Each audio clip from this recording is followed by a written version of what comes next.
어제 미국의 펜스 부통령이 조지아 애틀랜타에서 연설한 내용을 잠깐 들었습니다.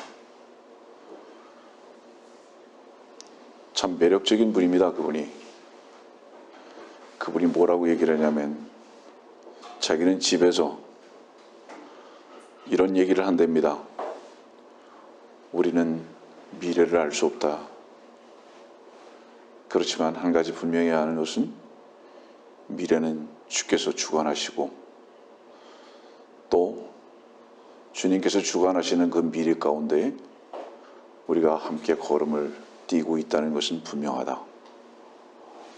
멋진 연설을 했어요. 그 얘기는 무슨 얘기냐면 승패와 상관없이 미래는 주님께 있다는 거죠. 그리고 그 미래를 이끌어 가시는 그 주님 앞에 그가 함께 있다는 것에 대한 그 신앙의 고백이 너무 아름다웠습니다. 얼마나 담대한가요? 그런 사람들의 그 신앙과 담대함은 결과에 연연하지 않습니다. 지금 최선을 다하고 있지만 그 모든 최선까지도 주님의 손에 있다는 것을 분명히 믿는 간증입니다.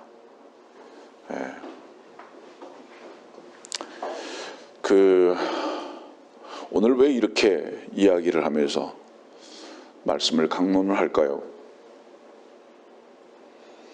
여러분들, 성경에는 벌레가 나오고 뱀이 나오고 용이 나오고 유니콘이 나오고 황소가 나오고 염소가 나오고 양이 나오고 개가 나오고 돼지가 나오고 많은 벌레들, 파충류들, 짐승들이 등장을 합니다.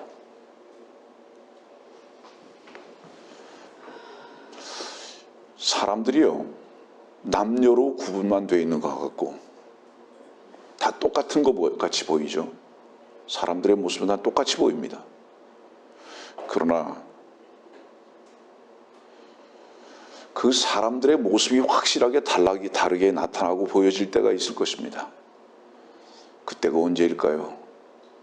오늘은 그런 말씀들을 여러분들에게 좀 소개하면서 쉽게 말하면 이런 겁니다.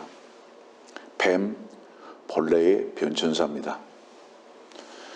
그것이 우리들에게 어떤 영향을 끼치고 있고 지금 현재 우리들은 어떤 모습으로 살고 있는가에 대해서 말씀 속에서 조명을 해보는 시간이 돼야 할 것으로 생각합니다.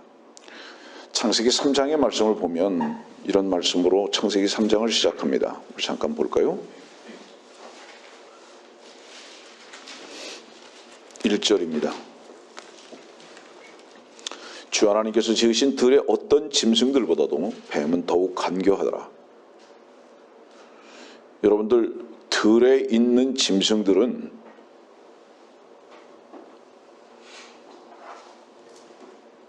가축이라고 불려지지를 않습니다. 들에 있는 것은 짐승입니다. 짐승과 가축의 차이는 주인이 있고 없고의 차이입니다. 가축은 장막 안에 있습니다. 그래서 이삭은 그 양떼 가운데에서 한 마리를 가져와서 또 염소들 중에서 가져와서 그것을 제물로 받습니다. 나중에 이제 구체적으로 좀 여러분들에게 제시하겠습니다. 그래서 이 들의 짐승들보다도 어떤 짐승들보다도 뱀은 더욱 간교하더라. 이 말씀 속에서 우리가 볼 수 있는 것은 뭐냐면 뱀은 파충류가 아니라 짐승이라고 명명하고 계십니다. 뿐만 아니라 뱀은 가축이 아니라 짐승일 뿐만 아니라 파충류도 아니라고 말씀하고 계십니다. 파충류는 짐승이 아니니까요. 그러면 뱀은 분명히 무엇이냐? 주인이 없다는 뜻입니다. 그리고 이 짐승은 자기 스스로를 주인이라고 여기는 것이 확실합니다. 여러분들 자신의 정체성을 한번 이 말씀 속에서 점검해 보시길 바랍니다. 여러분들은 관리를 받고 있는 양인가? 주인이 있는가? 여러분들의 모든 공급이 주인으로부터 오고 있는가? 아니면 자립하고 있는가? 이런 부분들을 좀 주목해 볼 필요가 있습니다. 2절 말씀 보니까 여자가 그 뱀에게 말하기를 우리가 동산 나무들의 열매는 먹을 수 있으나, 또 뱀입니다.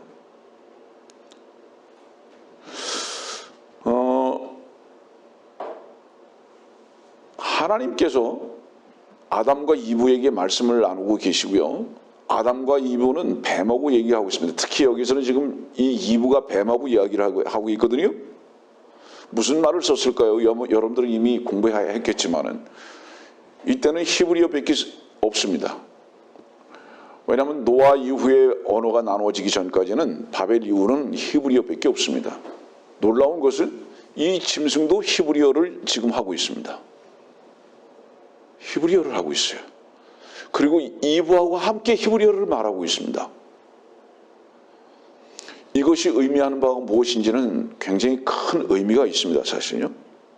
그러다가 14절 말씀 보니까 주 하나님께서 그 뱀에게 말씀하시기를 내가 이것을 행하였으니 너는 모든 가축과 들의 모든 짐승보다 저주를 받아 내 배로 다닐 것이며 내 평생토록 흙을 먹을지니라.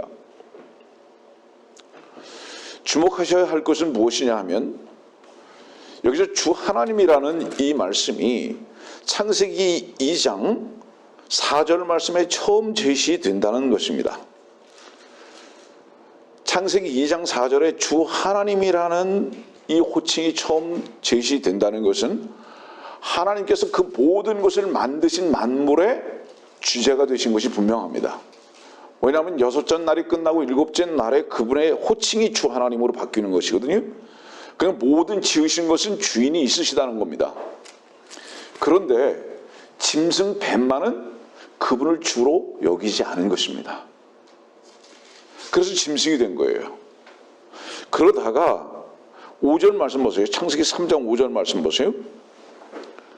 너희가 그것을 먹는 날에는 너희의 눈이 열리고 너희가 신들과 같이 되어서, 하나님께서 아심이라 그랬어요. 그리고 신들과 같이 되어서, 이건 뭐를 의미하죠? 주가 필요 없어요. 자기 자신이 주예요. 예. 그러니까 사람들이 무엇을 먹고 영향을 받은 것이냐 하면 뱀이 주를 주로 여기지 아니하고 자기 자신이 주로 살았던 이 영향권 아래 들어가 버린 겁니다. 그 다음부터 뱀에게는 이 뱀의 속성을 닮은 인간들에게는 모습이 어떤 모습으로 바뀌었냐면 뱀 모습으로 바뀐 겁니다.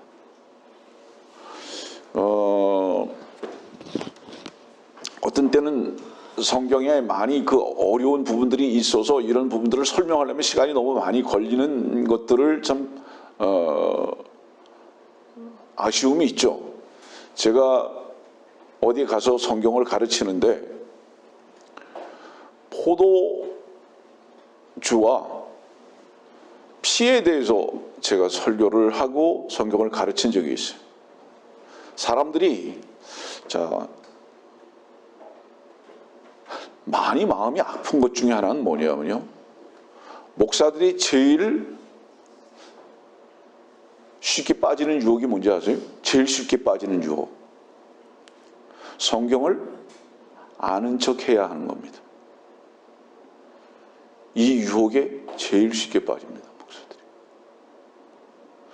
왜냐하면 성경을 모르는 것 같이 부끄러운 일이 없기 때문입니다. 그래서 다른 거는 몰라도 성경은 아는 척 하고 싶어요. 그리고 성경을 가지고 말하는 사람들이 다른 거는 몰라도 나는 성경을 안다고 주장하고 싶은 거예요. 그런데 너무 유감스럽게도 성경을 바로 알고자 하는 사람들도 별로 없다는 겁니다. 알고자 하는 사람들도. 그것은 결국은 성경을 제대로 아는 사람이 없는 세태가 돼버리고 만 거예요. 그런데 이것이 과장이 아니에요. 지금 이 시대의 사실입니다. 제가 자주 이런 말을 하는 것이 참 유감스럽긴 하지만 성경을 목사들이 아는 척 하긴 하는데 정말로 성경을 모르는 거예요. 그리고는 그들이 설교하고 성경 공부 가르친다고 교회 섬긴다고 하고 있는 거예요. 무엇을 가지고 주님을 섬기고 양을 이끌어가고 무엇을 가지고 교회를 섬기냐? 하나님의 말씀을 바로 알아야지 되는 거예요. 이것이 근간이고 시작과 끝입니다. 하나님의 말씀 안에서 먹이고 이끌어가는 것이. 근데 성경을 모르고 한단 말이에요. 단순히 모르는 것이 아니라 오해하고 잘못 가르치고 잘못 이끌어가는 무리들이 너무 많다는 것입니다. 이게 바로 뭐죠? 이것이 거짓 선지자로 결국은 종결될 수밖에 없는 이유입니다. 여러분들이 아는 것보다 훨씬 더 없습니다. 그런 사람들이. 성경을 바로 아는 목사들이 훨씬 더 드물다 이 말이에요. 그냥 아는 척하고 있을 뿐이에요.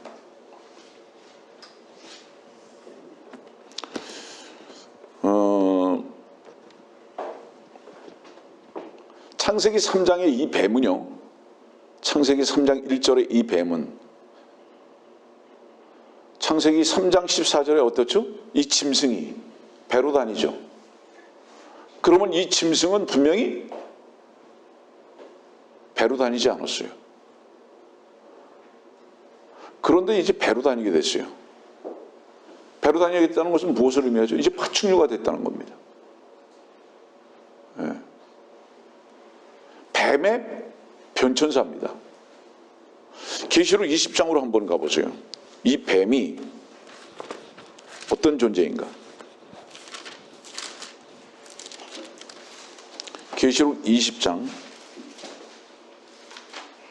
19장 20절 보면 그러나 그 짐승이 잡히고 또 그 중간에 보면 그 짐승의 표를 받은 자들과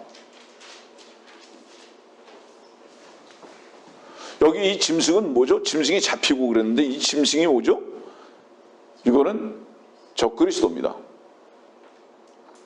666이죠. 마귀입니다. 근데 그 짐승의 표를 받은 자들도 결국은 불못의 산채로 던져집니다. 근데 이 짐승이 무엇이냐? 20장 2절 말씀 보세요. 그가 그 용을 잡으니 곧 마귀요 사탄인 옛뱀이라. 이 짐승은 용이고 그 용은 사탄이고 옛뱀이다. 여기서 옛뱀이라는 것은 뭐를 얘기하죠? 창세기 3장 1절에 그 뱀을 말하는 거예요. 그 옛 이것을 말하는 거예요. 그러면 창세기 3장 1절에 나타났던 이 들의 짐승 뱀은 우리 이렇게 유추해 볼 수 있습니다. 분명히 적그리스도의 멋진 모습으로 나타났을 가능성은 있다. 얼마든지. 왜냐하면 계시록 지금 19장과 20장은 이 짐승을 분명히 한 사람으로 묘사하고 있거든요. 그리고 그것을 옛 뱀이라고 말하고 있단 말입니다. 그러니까 바로 이 존재, 이 사람이 창세기 3장 1절에 처음 등장하고 그 다음에 마지막에 언제 등장하느냐? 주님을 대적해가지고 자기 자신이 왕이 되려고 하는 모습으로 대적해서 나타나는 것이 바로 이 짐승으로 나타나는 거예요. 이게 바로 옛뱀, 용입니다. 우리는 이런 변천사 속에서 무엇을 발견할 수 있느냐 하면 뱀은 사람이다. 그런데 이 사람은 어떤 모습으로 나타났느냐? 마귀가 가장 아름답고 멋지고 매력적인 남자로 나타났다. 그리고 이 남자는 분명히 자기의 피를 이브한테 전가시켰다.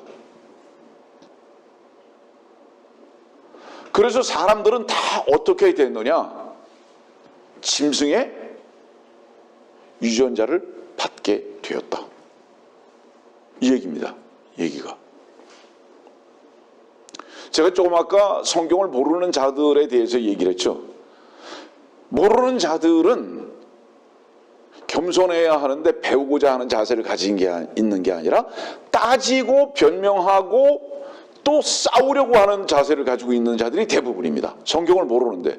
왜냐하면 자기가 알고 있는 것이 허물어져야, 잘못된 것이 허물어져야 바른 것을 받아들일 수 있는데 이것을 허물어뜨리기를 원하지 않는 사람들이 고집을 피우는 거예요. 인간의 교만성이죠.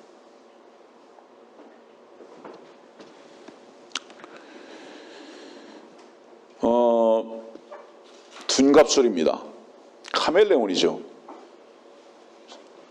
다른 사람들 말하고 있지 않습니다. 지금 여기서 설교하고 있는 이 사람부터 시작해서 인간의 모든 색깔들입니다.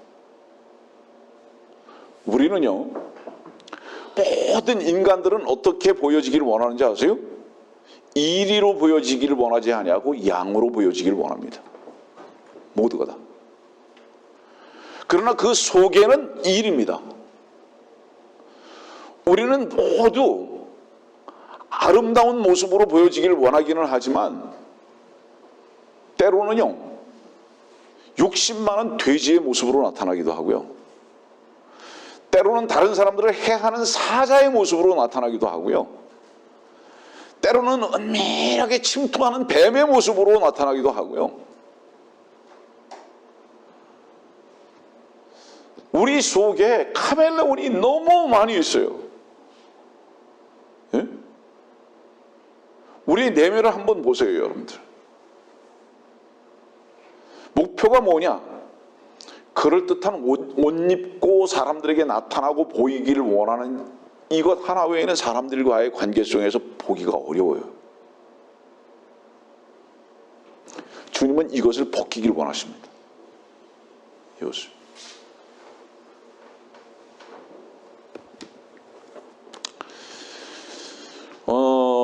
시편 22편의 말씀을 보면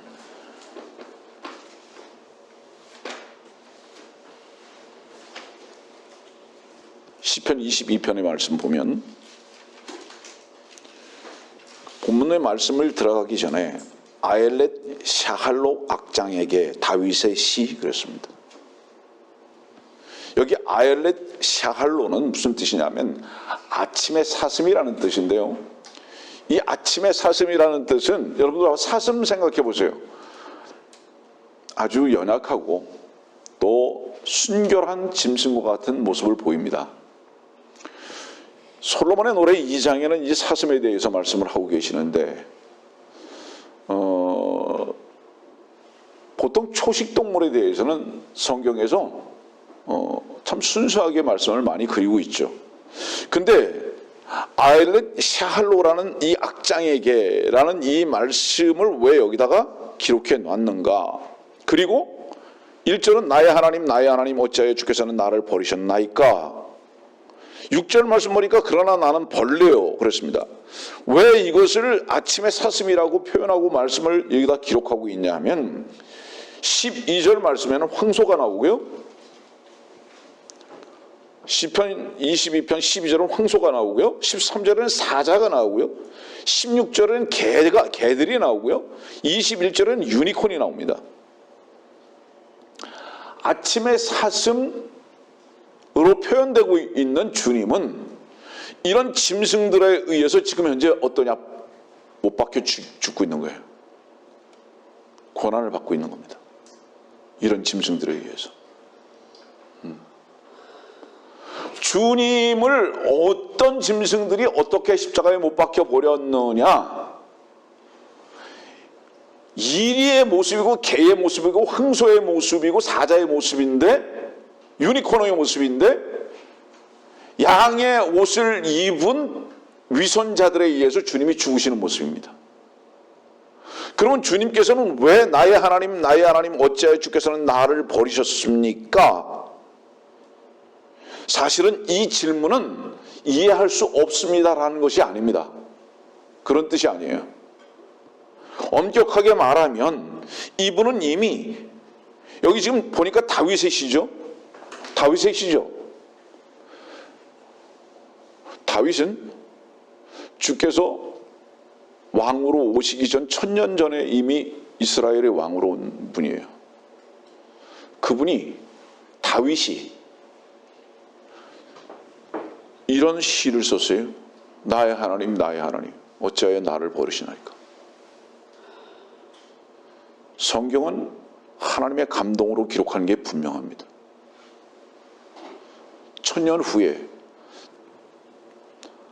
참 왕께서 어떤 모습으로 죽임을 당할 것을 이미 다윗은 알고 있습니다. 그는 참 아침의 사슴과 같이 연약한 모습이지만 아름답고 순결한 모습인데도 불구하고 사실은 그분은 왜 죽어야 하느냐? 6절 말씀을 그러나 나는 벌레요. 그분은 벌레였기 때문에 죽을 수밖에 없었다 이 말입니다. 그분은 벌레였기 때문에 하나님께서 버리실 수밖에 없었다 이 말입니다. 네. 그러면 이 벌레는 무엇이냐? 여러분들이 알다시피 이건 파충류입니다. 뱀이에요. 여러분들은 성경을 통해서 민수기라든가 요한복음을 통해서 무엇을 배웠습니까? 왜 모세는 뱀을 장대에 노뱀을 왜 달았고 왜 요한복음은 모세가 광야에서 뱀을 들어 올린 것 같이 인자도 들려 올려져야만 한다고 말씀하고 계십니까? 분명히 주님은 벌레 뱀의 모습으로 죽으셔야 할 것을 다윗은 알고 있었습니다. 이유가 무엇이냐면 우리가 바로 벌레들이었기 때문에 그렇습니다. 우리가 바로 뱀이었기 때문에 그렇다 이 말이에요. 그런데 이 뱀은 다시 말하지만 얼마나 둔갑스레 능한지, 다른 표현은 뭐죠? 이것은 거짓과 위선입니다. 거짓과 위선에 두 가지 큰 이유가 있습니다. 하나는 무엇이냐? 자기를 의롭다고 주장하고 보여주고 싶은 요구 때문입니다. 이것이 위선의 가장 큰 이유고요. 두 번째는 무엇이냐? 그렇게 함으로 말미암아 상대방을 넘어뜨리고 나의 것으로 삼고자 하는 데 있습니다.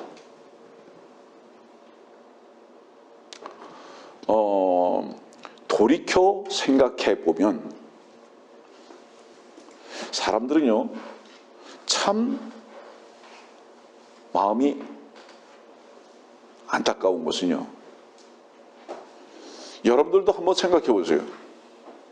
저도 저 자신을 말씀을 가지고 조명해 보겠습니다. 여러분들이 필요로 하고 사랑하는 존재들은요, 나쁜 것도 변명하고 감싸고 덮어주고 대체하기에 급급합니다. 여러분들이 사랑하는 존재들을 한번 생각해 보세요. 그것이 여러분들의 가족이나 친구나 여러분들의 어떤 관계성 속에서 중요한 관계를 가지고 있는 사람들, 그런 사람들은 실상 어떤 나쁜 위치에 있다 할지라도 극구 부인하면서 좋은 포상지로 계속 쌓습니다. 그런데 그 관계성이 만일에 여러분들에게서 딱 끊어지잖아요. 그 관계성이 끊어지는 이유는 많은 이유를 찾을 이유가 없어요. 단 하나입니다. 저 사람으로 인해서 내가 이익을 볼 것이 없다. 이거는 감정적으로나 물질적으로나 자존심적으로나 어떤 것도 저 사람으로 인해서 내가 얻을 게 없다라고 생각하면 딱 손을 긋습니다. 오랜만에 제가 한자를 잠깐 말할게요. 이 한자의 불자 있죠? 불자. 성경의 불자는요, 이쪽의 사람하고 이쪽의 사람하고 딱 손을 그어버리는 거예요. 통하지 않는 거예요. 그게 한자의 불이에요. 인간들끼리 없으면 안 돼요. 이게 원래 이 인자는 서로 기대고 사는 존재들인데, 이 기대고 사는 이 존재로 인해 가지고 뭔가 내가 손해 볼 것 같으면 가운데다가 줄을 딱 걷버려요. 그리고 분리해 버리는 거예요. 한순간에 그렇게 돼버립니다, 여러분들. 그 한순간은 그걸 무엇으로 결정하느냐? 자기의 이익과 기쁨과 즐거움에 의해서 결정합니다. 그리고는 예전에는 그렇게 변명하고 감싸주고 오히려 선하다고 하고 아름답다고 그렇게 굳이 평가해 주던 그 사람이 이제는 어때요? 아름다운 모습까지 가장 흉악한 모습으로 바꿔줘서 평가합니다. 그래서 인간의 평가는 절대로 공정한 추가 없는 겁니다. 공평한 추가 없어요.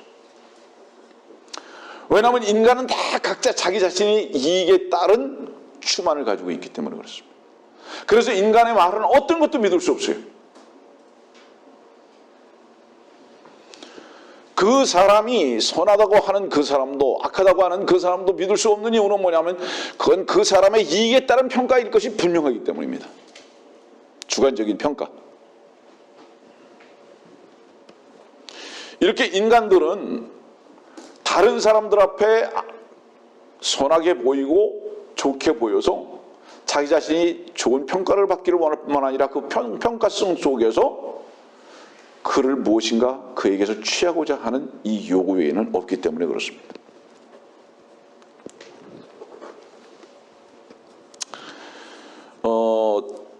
이 지금 시편 22편의 이 벌레는요, 헬라어에서 그 어원을 찾아보면 용이라고 표현합니다.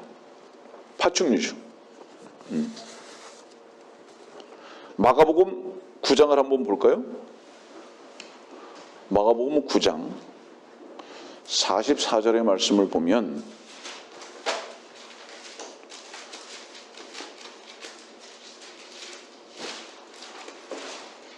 그곳에는 그들의 벌레도 죽지 않고 불도 꺼지지 아니하느니라. 여기 이 그곳은 어디냐면 지옥입니다. 그들의 벌레.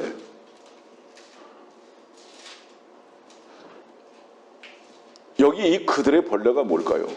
지옥 간 자들의 모습이 벌레라는 뜻입니다. 그러면 여러분들 예전에 아마 많이들 들었을 거예요. 지옥 갔다 왔다는 사람들이 얘기를 들었을 거예요. 거기 가보니까 뱀이 엄청 많더라. 뱀이 엄청 많은 게 아니라 다 뱀들의 모습으로 있는 거예요, 지옥은. 이유가 무엇인지 아세요? 뱀의 생명을 받았기 때문입니다. 이 뱀은 뭐죠? 그러면 옛뱀입니다. 용. 우리가 거듭나야 하는 이유가 뭔지 아세요? 뱀은 아무리 예쁘게 닦아도 칼라가 아름답게 보일지는 몰라도 뱀은 뱀이기 때문에 그렇습니다. 그러나 이 뱀이 죽고 거듭 태어나지 아니하면 절대로 하나님의 아들들이 될 수 없습니다. 그래서 우리가 그 하나님의 아들을 영접해서 하나님의 아들들이 되어야 하는 것입니다. 그런데 이 뱀을 쓰는 거예요. 고상하게 이 모습을 계속 나타내 보이려고 하는 것을 성경에서는 위선자들이라고 하고 바리새인이라고 하고 이것을 종교라고 말하는 것입니다. 인간을 계속 고상하게 보이기 위해서 사용하는 것. 뱀은 그대로 두고 양인 척하려고 하는 이 모습들. 이것을 어디서 배운 것이냐? 바로 사탄에게서 배웠다.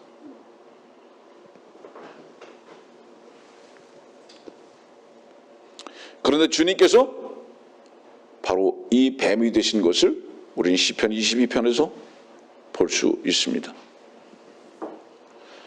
이 뱀은 들에 있다고 그랬죠? 성경에요. 창세기 4장 8절에 들이 처음 제시됩니다. 카인이 들에 있습니다. 카인이 들에 있을 때 아벨이 카인을 찾아갑니다. 아벨은 어디 있었죠? 분명히 아버지의 장막에 있었습니다. 그 아버지의 양을 키우고 있었거든요. 근데 이 아벨이 카인이 있는 들로 가요.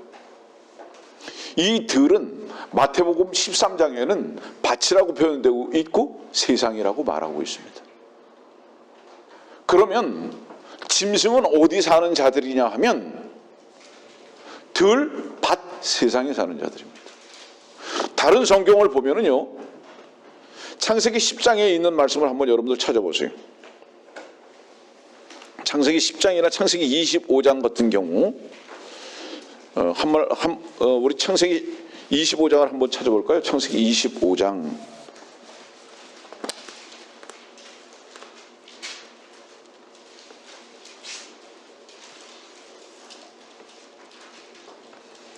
창세기 25장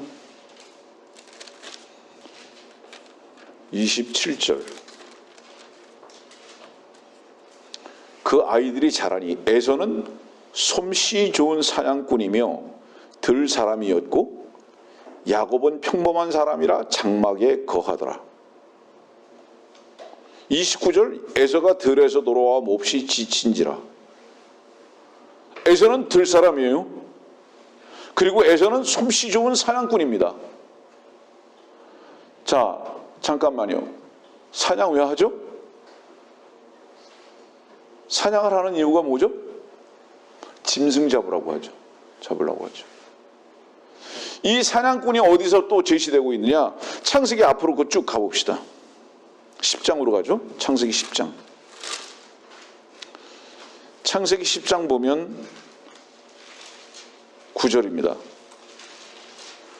그가 주 앞에서 힘센 사냥꾼이었으므로 사람들이 말하기를 주 앞에 님롯 같은 힘센 사냥꾼이라 하더라. 다시 말합니다. 사냥꾼 왜 들에 있죠? 무엇 때문에? 짐승을 잡기 위해서 있습니다. 그리고 그 짐승을 잡아서 무엇 하려고 그러죠? 그의 양식을 삼으려고 합니다.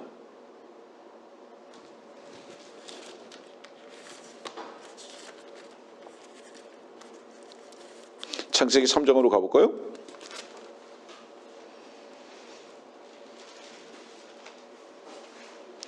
(14절입니다)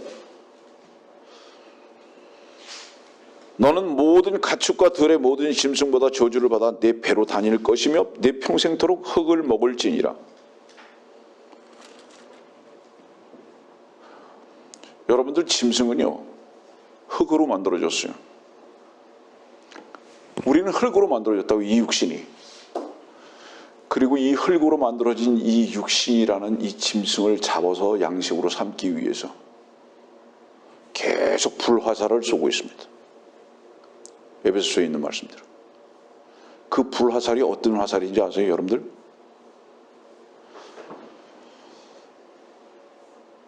짐승을 완전히 사망에 이르게 하는 바로 그 화살을 쏘고 있는 겁니다. 그런데 이 불화살을 쏘는 자가 계시록 6장에는 어떤 모습으로 나오는지 아세요? 알죠, 여러분들? 흰말 탄 자로 나옵니다. 고상하고 아름답고 순결하고 그런 모습으로 나타납니다. 오늘 처음 우리는 이렇게 소개해드렸죠. 뱀의 변천사라고. 자, 이 정도까지만 여러분들에게 말씀을 드려도 이 뱀, 이 사탄은 무엇으로 나타나고 있느냐? 사람을 양식으로 삼으려고 하는 사냥꾼들로 나타나고 있습니다. 이 뱀. 사람들은 어떤 사람들에게, 어떤 짐승에게 먹이가 되는지 아세요? 양같이 느껴지는 짐승에게 먹잇감이 되는 겁니다.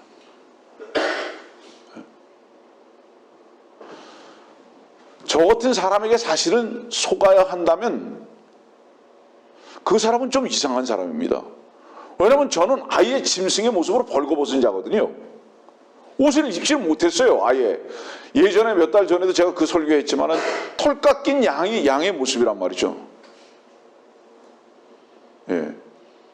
속아서도 안 되며 속을 수도 없어야 합니다. 그런데 수만 명의 사람들이 모이는 자들이 있어요. 특히 캐톨릭의 수장은 짐승 중에 백마 탄자입니다. 가장 선해 보이고 가장 능력 있어 보입니다. 다 모이죠, 그게. 근데 그런 모습으로 나타나는 이유는 육신의 몸을 입은 짐승들을 취해서 먹이로 삼기 위한 데 있습니다. 다른 면을 잠깐 여러분들에게 질문을 하면서 설명해 나갈 것입니다. 짐승은 주인이 없다고 그랬죠. 그러면 가축은 뭐가 있죠? 주인이 있죠. 그러면 가축의 짐승을 뭐라고 호칭하죠? 목자라고 호칭하는 겁니다.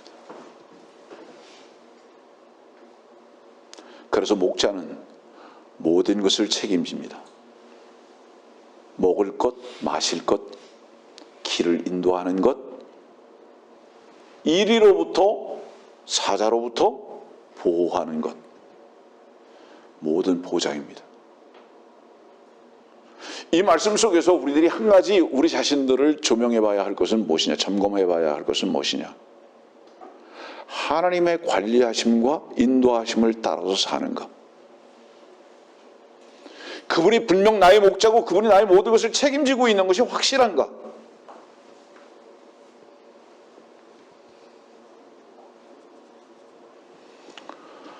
하나님의 아들들이 되는 권세를 받은 사람들만 하나님의 아들의 형상을 입습니다. 언제죠? 자, 생각해 보세요. 벌레는요, 화장실 속에서도 살고요, 흙 속에서도 삽니다. 그렇죠? 뱀이 꼭 그렇잖아요. 구멍 속에 살잖아요. 어두움이죠.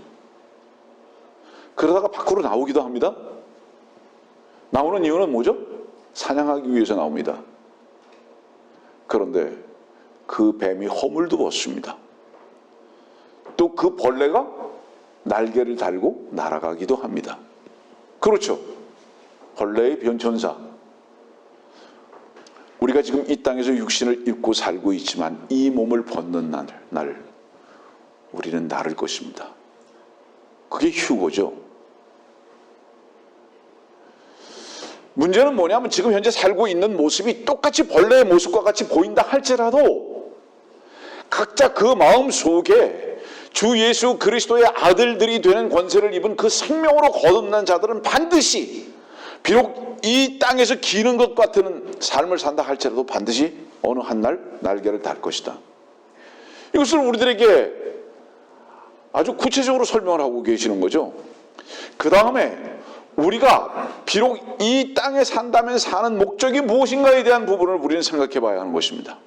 산다면 이 부분은 다시 다른 곳으로 넘어가고요. 우리는 사냥꾼으로서 사는가, 아니면 사냥꾼에게 먹힌 바 될 수밖에 없는 연약한 무리들을 주님께 이끌어야 하는 목자적 삶을 사는가는 한번 되돌아볼 필요가 있습니다. 주님께서 어찌하여 나를 버리셨냐고 이렇게 말씀하십니다. 그분은 능력자죠. 그분은 능력자인데 왜 그 능력자가 그 십자가에서 내려오지 못했습니까? 그 능력은 어떤 능력이에요? 수만 명의 군병을 한순간에 다 멸할 수 있는 능력이죠. 근데 주님께서 왜 십자가에서 그 능력을 쓰지 못하셨을까요? 성경에서는 이것을 뭐라고 얘기하는지 아세요? 이런 것들을 온유 이렇게 말하는 거예요. 온유는 뭔지 아세요? 사랑을 나타내기 위해서 능력을 다 사용하지 아니하는 것, 이것을 온유라고 하는 거예요. 여러분들 사랑을 한번 해보세요. 자기가 힘이 있어도, 예를 들어서 자기 감정적으로 다 할 수 있는 힘이 다 있어요. 물리적인 힘을 다 쓸 수도 있어요. 그러나 그 사랑은 그 물리적인 힘을 다 쓸 수 있는 것을 충분히 제어할 수 있는 온유의 상태로 내 자신을 옮겨 놓습니다. 네. 자식들을 사랑하기 때문에 차라리 내가 아프고 내가 웁니다. 네. 그러나 이 사랑은 오해하지 마세요. 징계 없는 사랑을 말하는 것은 아닙니다. 정확하게 말씀을 드리면 가장 엑기스된 사랑은 뭔지 아십니까? 매입니다. 다만 그 매에 감정이 들어가 있지 아니하는 온유로 나타나는 매입니다. 그런데 이 시대의 부모들은 바로 이 온유로 나타나는 매를 절대로 안 가지고 있습니다. 이유가 뭘까요? 그 사람은 그 자녀를 사랑하지도 아니하고 자기 자신만을 사랑하고 자식들과의 관계성 속에서도 거래만 하고 있기 때문에 그렇습니다. 그렇기 때문에 그 사랑을 온유로 나타내는 징계까지도 하지 않습니다. 이것이 이 시대예요. 얼마나 무서운 건지 아십니까, 여러분들? 이것이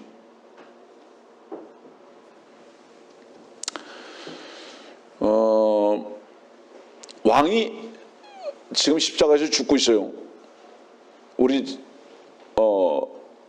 시편 22편을 본 거예요. 다윗 왕이 지금 썼잖아요. 그 왕이 지금 십자가에서 죽는 모습을 보여주고 있는데, 근데 요한복음 6장에 있는 말씀을 보면 15절에 이런 말씀이 있어요. 그러므로 예수께서는 그들이 와서 자기를 억지로 데려다가 왕으로 세울 줄 아시고 혼자서 다시 산으로 가시니라.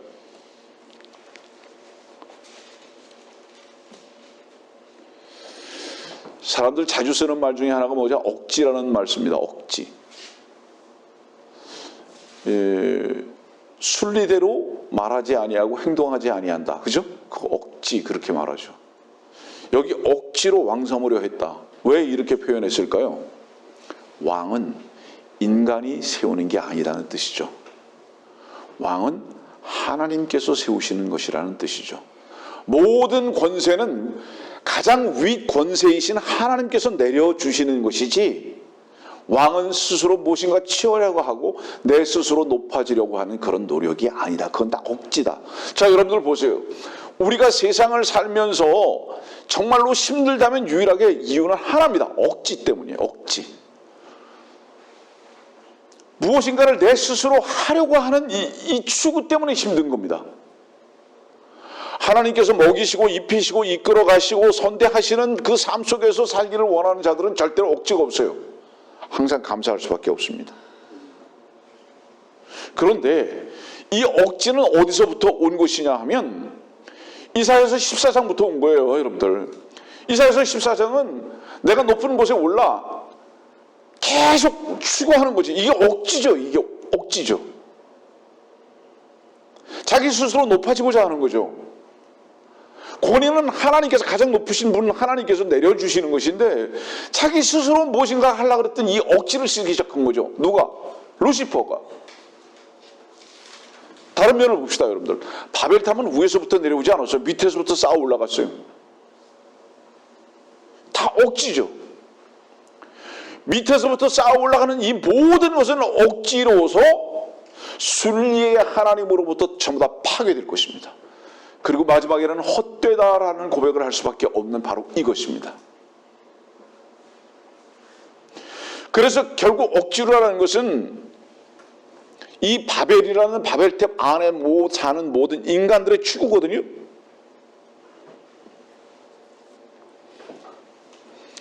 우리는 이 말씀 속에서 무엇을 발견해야 할까요? 아, 우리는 역시 벌레의 피를 가졌구나. 우리는 역시 뱀의 피의 영향권 아래서 시작됐구나. 우리 이것을 배우는 거죠. 요한복음 19장 30절 말씀 여러분 한번 찾아보세요. 뭐라고 말씀하시냐?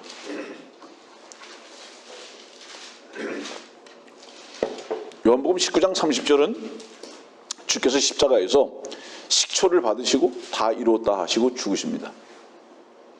여기에 이 식초는 제가 몇 년 전에 소개해드린 적이 있지만 이 식초는 다른 곳에서는 또 신포도주라고 그것을 번역해놨습니다. 이것은 이 어떤 식초, 어떤 신것이냐, 굳이 얘기하자면 6,000년 동안, 아니 그 당시로 본다면 4,000년 동안 포도주가 묵었던 거예요. 그만큼 쉬어요. 이게 빙초산이 된 거예요. 인간의 피는 포도주로 표현되고 있다고 성경에서 여러분들에게 말씀드린 적이 있습니다. 가능하면 오랜 시간이 되지 않은 곳에서 생명나무가 왜 올리브나무이고 포도나무가 왜 선악과 나무인 것인지 여러분들에게 한번 강론하겠습니다. 분명한 것은 성경에서 이 포도주는 먹지 말게 되어 있고요. 이 들포도를 말하고 있고요. 여러분들 들포도 있죠, 들포도. 이게 다 들짐승들과 연결된 거예요. 이것은 짐승의 피로 연결되어진 것을 성경은 우리들에게 가르치고 주고 계시는데, 주님께서 왜 이 식초를 받으셨냐 하면 인간의 피의 값을 주님께서 치러 버리신 거예요. 이것이 고통의 잔입니다, 여러분들. 이것이 죄인 것이에요. 성경은 이 요한복음 19장에 우리들에게 이것을 말씀하고 계시거든요. 벌레의 속성은요, 자기 힘으로만 살아가려고 하는 것이 벌레의 속성입니다.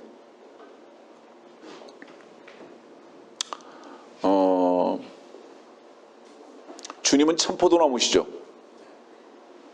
우리는 참포도나무에 붙은 가지들이고 열매들입니다.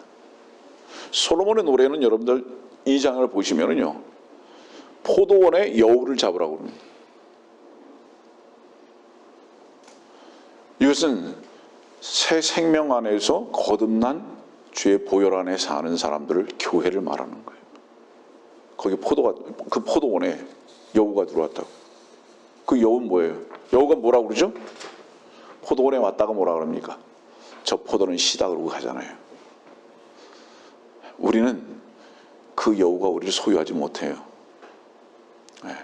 그 여우의 음식이 되진 못합니다. 그 여우는 들에만 나가야 돼요. 포도원은 못 들어와요. 아니, 들어와도 신포도이기 때문에 먹을 수가 없어요. 그가 생각할 때 그렇다는 뜻이에요. 고린도후서 13장 말씀 보십시다. 고린도후서 13장 4절. 그분은 약하심으로 십자가에 못 박혀지셨지만 하나님의 능력으로 살아계시느니라. 우리 역시 그분 안에서 약하지만 너희를 향한 하나님의 능력으로 그분과 함께 살 것이라. 여러분들, 이 말씀은 십자가에 못 박혔지만 하나님의 능력으로 살아계시고, 약하지만 하나님의 능력으로 그분과 함께 살 것이고, 이 말씀을 여러분들에게 읽어드린 이유는 뭐냐 하면, 성경은 모든 것이 절망에서 소망으로, 어두움에서 빛으로, 실패에서 성공으로, 죽음에서 부활로,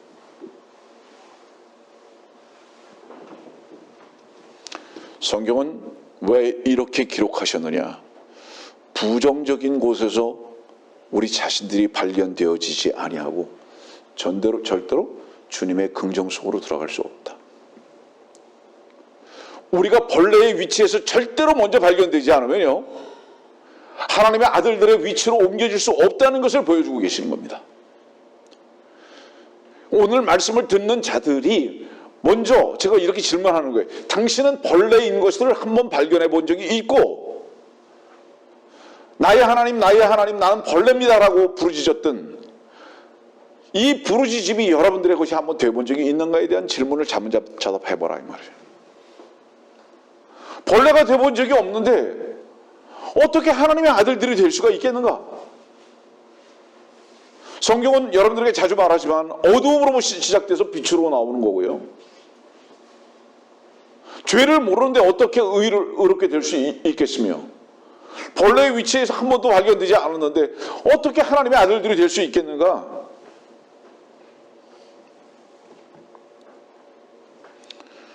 우리는 시편 22편에서 뭐를 보냐 하면, 하나님의 아들이 왕으로서 분명히 오셨는데 그분이 뱀이 되셨다는 것을 봅니다. 사람들은 이 부분을 너무 쉽게 생각해 보려고 하는데, 이사야서 53장은 보면 이렇게 말씀하셨어요.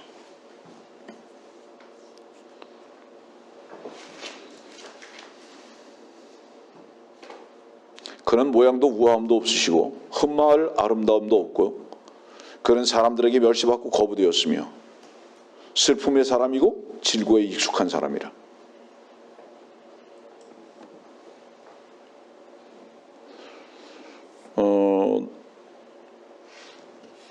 혹시 여러분들 공부 시간에 배웠는지 모르지만 히브리어 동사는 시제가 없습니다.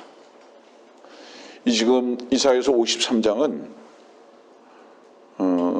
주님이 오시기 전 740년 전에 이사야 선지자잖아요.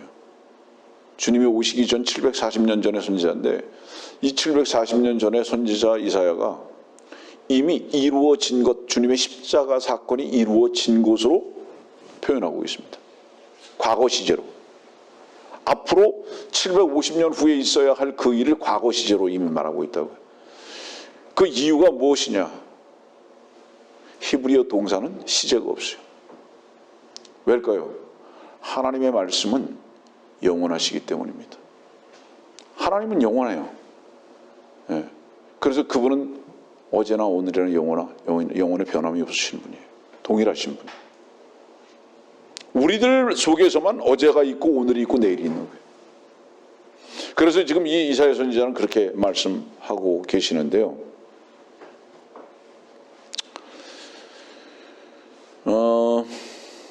시간이 많이 가니까 조금씩 또 정리해 나가겠습니다. 창세기 3장 24절 말씀 봅시다.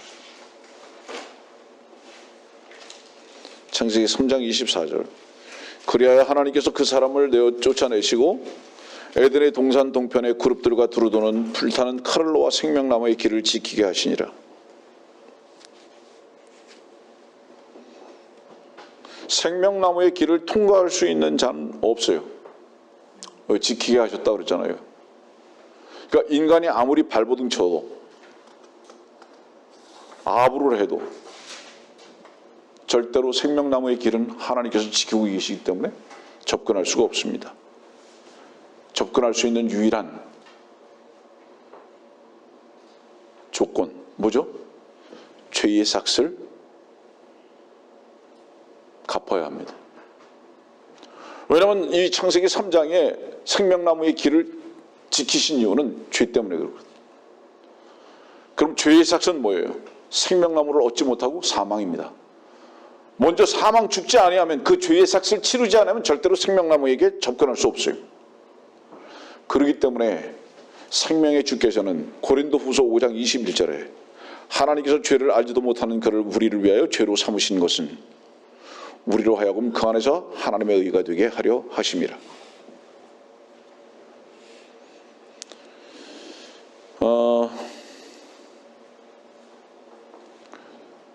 우리의 의가 영원할 수밖에 없는 이유, 그 의는 고린도후서 5장 21절에 그랬잖아요.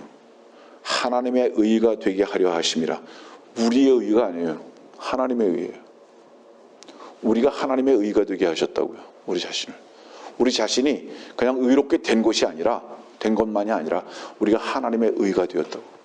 변질될 수 없어요. 그래서 영원한 것입니다. 갈라디아서 3장 13절 말씀 봅시다.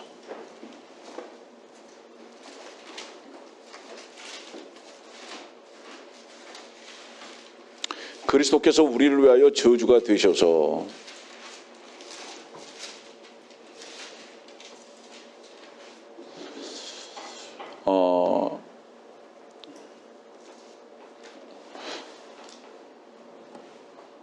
사람들은 보통 이렇게 말을 많이 합니다.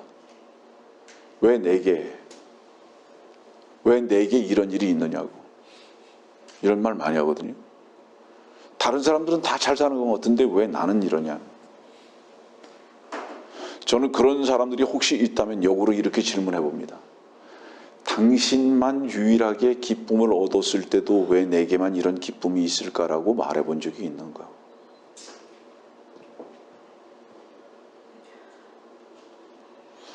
왜 내게만 이런 일이 있어라고 말하는 그 불평을 가지고 있는 그 사람은요, 그 자신에게 어떤 특별한 것이 와도요, 절대로 자기 자신에게만 이 특별한 것이 왔다라는 감사가 없어요. 그 사람에게는 항상 불평만 있습니다. 이 70억이 다 저주받은 인간들 속에, 이 70억에 다 지옥에 가서 뱀이 되어 있을 수밖에 없는 자들 속에 왜 당신만 구원 얻었습니까? 예? 다 굶주리고 물도 마실 수 없고 질병이 있어도 병원에도 갈 수 없고 옷도 하나 입을 수 없는 그 90% 이상이 되는 그 사람들 중에서 당신은 왜 잘 먹고 잘 입고 병원에도 가고 그래도 집에도 살고 배고프지 않고 춥지 않고 살고 있습니까? 당신은 그들과 뭐가 다릅니까? 특별합니까? 이유는 하나입니다. 불평의 이유는. 감사가 없고 불평할 수밖에 없는 그 이유는 단 하나입니다. 자기가 벌레인 것을 지금 현재적으로 모르는 거예요. 그 벌레인 것을 볼 수만 있다면, 하나님의 말씀 속에서 볼 수만 있다면 늘 하나님 앞에 감사할 수밖에 없는 우리들의 모습을 주님 앞에 고백할 수밖에 없는 거예요. 주님 감사합니다. 그래서 우리 인간들에게 꼭 한 가지 바뀌어져야 할 것이 있다면 뭐죠? 내 모습을 보고 겸손의 위치에서 주님을, 십자가의 왕이지만 벌레가 되셔서 죽으신 주님을 바라본다면 그러면 우리는 감사할 수밖에 없을 것입니다. 우리가 얼마나 교만한지. 말씀을 정리해 나가겠습니다. 사람들이 불평하는 이유는 낮은 데 있지 아니하고 높은 데 있기 때문입니다. 억지죠, 억지. 억지로 살라고 하는 거예요. 자꾸 높아지려고만 하기 때문에 그렇습니다. 그렇기 때문에 그 높아지고자 하는 그 추구라는 그 교만이 그 자신을 불행하게 만들어 가고 있습니다. 저는 여러분들 참 이 말씀이 여러분들이 깊이 박히시기 바랍니다. 하나님은 우리를 선대하고 계십니다. 지금 현재도 여러 가지로, 특히 그분은 그 생명을 우리에게 주셨습니다. 구원받았다면 왜 나만, 당신이 언제 왜 나만 구원하셨습니까? 라는 감격의 고백을 한 때는 언제입니까? 출애굽기 25장 10절의 말씀을 보면 그들은 시팀나무로 궤를 만들지니 너는 순금으로 그것을 입히되 안과 밖을 싸고 주위에 금태를 두르고, 그 다음에 22절입니다. 출애굽기 25장 22절. 거기에서 내가 너와 만나고 너와 교제하리라. 그 거기가 어딘지 아세요?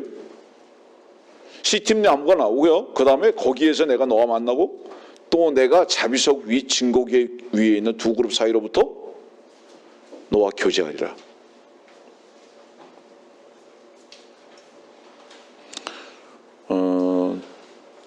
집에 가서 꼭 읽어보세요, 여러분들. 에스겔서 31장 18절의 말씀,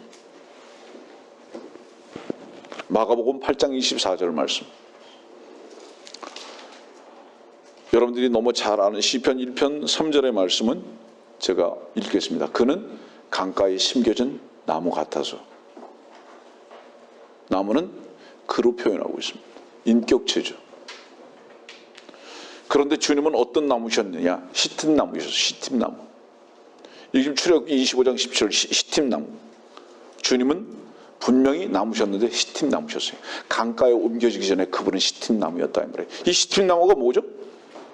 사막에서 자라는 아카시아 나무과입니다. 불에 들어갈 수밖에 없죠. 땅은 사막이에요.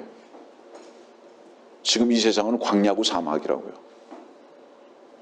그것은 무엇을 말하는지 아세요? 물이 없어요. 생명이 없다고요. 주님은 거기서 나오셨어요. 그 땅에서 올라오셨다고. 시팀나무. 그런데 이것을 가지고 궤를 만들었어요. 주님이 순금으로 쌓여진 말씀이 되신 거죠. 주님을 만나기를 원하는 사람들, 예배당에서 절대 주님 못 만납니다. 여러분들이 예배당을 나와야 하는 이유는 뭔지 아세요? 주님 만나러 나온 게 아니에요. 이미 만난 주님을 이 예배당에서 고백하고 찬양하고 섬기는 수단으로 나오는 거지, 주님을 만나기 위해서 예배당 나오는 게 아닙니다. 예? 주님은 어디서 만나야 한다고 말씀하셨어요? 여러분, 출애굽기 25장에 자비석 위 증거계 위에서 만나는 거예요. 그럼 이 자비석 위에서 만나려면 어떻게 해야 되는지 아세요, 여러분들? 주님의 죽으신 가운데 여러분들이 하나가 되어야 돼요.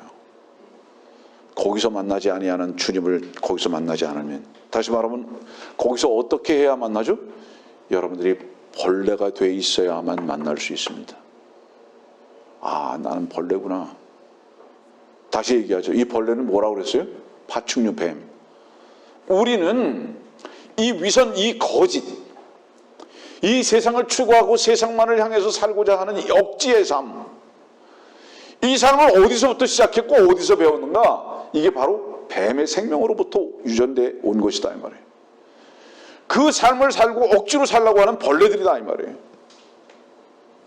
우리는 높아지려고 하는 것 외에는 우리의 목적이 없고 목표가 없어요. 이것 때문에 힘들어진다 이 말이에요. 그러나 주님께서는 우리를 어떻게 하셨는가? 에베소서 1장 3절의 말씀 보면 그리스도 안에서 천상에 있는 모든 영적인 복으로 우리에게 복 주신 하나님. 에베소서 2장 6절 보겠습니다. 그리스도와 함께 일으키사 우리를 천상에 앉히셨다고 말했어요. 우리는 땅을 배로 기는 자들이 아니에요. 우린 천상에 앉힌 자들이에요. 여러분들이 천상에 앉히려면 어떻게 해야죠? 이 구름 위에 사는 거 아니에요? 구름 위에 사는 거. 이 세상에 현실 감각이 없어요. 현실 감각이 없다는 것은 뭐를 의미할까요, 여러분들? 세상에 사는 것과 현실 감각이 없는 것. 구원받은 사람들의 공통적인 간증인데요. 저는 처음 구원받고요. 이 세상 사람이 아니려고 노력하는 것이 아니라 현실 감각이 없어지더라고요. 구름 위에 사는 것 같아요. 다른 사람들하고도 비교가 안 되고요. 다른 사람들이 눈에 들어오지도 않고요. 아니 무슨 남들이 어떤 차를 타고 다니든 남들이 무슨 뭐 공부를 잘하든 못하든 남들이 미녀든 미인이든 뭐 좀 추인 추남이든 전혀 상관이 안 되는 거예요. 현실감이 없는 거예요. 현실감이 구원받고 나니까. 왜냐하면 천상에서 보니까 우리가 좌절하고 실망하고 괴로워하고 왜 그렇죠? 우리가 이 땅에 살고 있다는 거죠. 너무 세상에 민감하다는 뜻이죠. 우리는 천상에 앉아있는 자들로서의 삶을 산다면 우리는 구름 위에 사는 자들이죠.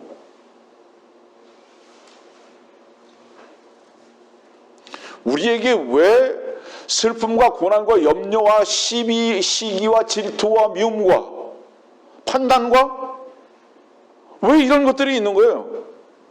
구름 아래에 있다는 거죠, 여러분들. 구름 위에서는요, 땅 아래에 있는 곳에 영향을 끼칠래도 끼칠 수가 없어요. 불가능해요. 구름 위에 사는 사람의 특징은 땅의 것은 다 헛된 고구라라는 것을 아는 겁니다. 전 여러분들이 정말로 겸손해지기 바랍니다. 여러분들 한국에는 그런 무지개들을 잘 볼 수가 없는데요. 미국에는 참 무지개를 자주 볼 수 있습니다. 근데 무지개를 보려면 반드시 뭐가 필요하죠? 반드시 구름이 필요하죠. 하나님의 약속의 위로가 우리들에게 있으려면 구름은 반드시 필요한 겁니다. 예? 그리고 그 구름이 어두움만 주는 건 아니에요. 은혜의 단비도 주는 거예요. 여러분들이 지금 현재적인 삶 속에서 어떤 삶이 있다 할지라도 주님을 소망하면서 감사할 수 있는 자들이 된다면 여러분들은 이미 그 구름을 벗어나서 주님의 약속을 보는 자들입니다. 난 천상에 앉혀있는 우리들을 볼 수 있게 되기를 바랍니다.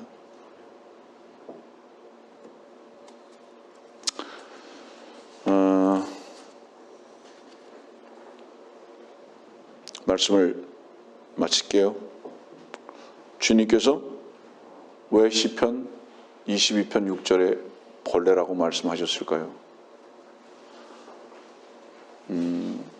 물고기를 잡으려면 꼭 벌레가 필요합니다. 네. 그런데 그 벌레에다가 무엇을 숨겼죠? 고기를 잡는 바로 이 바늘을 숨겼죠. 주님은 벌레로 오셨어요. 육신의 몸을 입고 오셨다고요. 그러면 창세기 3장에 배로 다니면서 평생 흙을 먹어야 할 이 뱀이 주님을 삼켜버린 거예요. 아, 저거 먹으면 만족하겠다. 저건 왕이지. 응? 저 구더기를 먹으면, 저 벌레를 먹으면 나는 이제 됐다. 모든 목적은 달성된다. 라고 생각했기 때문에 육신의 몸을 입고 인자의 몸을 입고 오신 주님을 십자가에다 못 박고 덥석 물어버린 거예요. 근데 그 속에 무엇이 감춰져 있었습니까? 낚시 바늘이 감춰져 있던 거예요. 그래서 그 용의 아가리를 꿰인 겁니다. 욥기에 있는 말씀이죠. 예? 그래서 그 용 아가리에 이 낚싯바늘이 끼어서 주님은 먹이가 되셨지만 다시 그 큰 물고기 뱃속에서 나오시고요. 부활하신 거 말하죠. 그리고 그 뱀은 죽었습니다. 십자가에 심판받은 거죠. 주님은 왜 벌레로 오셨는가?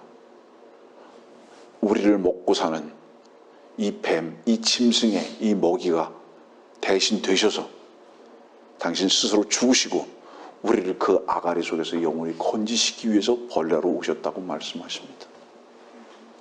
여러분들, 주님은 왜 시팀나무가 되셨고 주님은 왜 벌레가 되셨고 주님은 왜 그러셨을까요?